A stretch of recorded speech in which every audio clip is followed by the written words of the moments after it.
Hola, friends. Please join us as we explore the idea of amplification.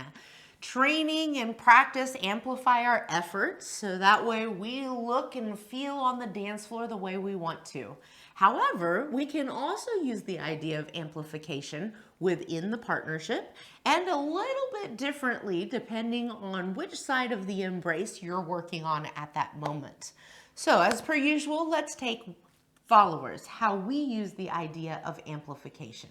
And we really use this as to create the movement that the leader suggests or invites. And the reason why we use those words is because leaders aren't required, or we don't want them to actually lead every single up to the last centimeter of movement, because we want to be able to have ownership over our own body and our own movement, and we want to have the ability to fulfill that movement within our own body.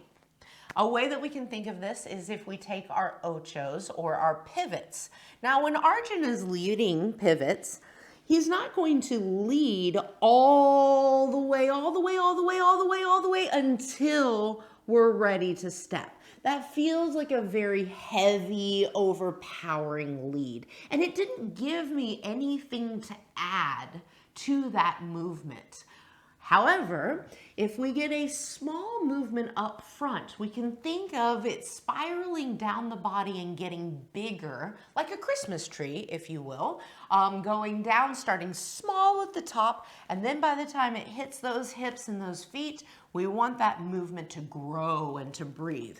So we can get a small rotation there, and notice Arjun stopped the rotation through his body, but I'm going to continue to amplify that movement through my hips and the rotation of my supporting foot. For the leader, the importance of the amplification is to amplify the clarity of our intention. Now let's hasten to add that we do not want to make the movement bigger or harder or stronger.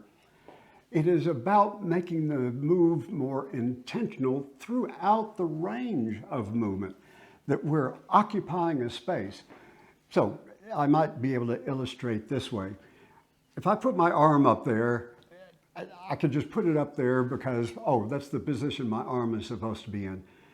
That doesn't really seem artful to me, versus the idea of using energy throughout that range of movement, to convey that there's something going on here, that we're giving a signal all throughout instead of, oh, I want to be there.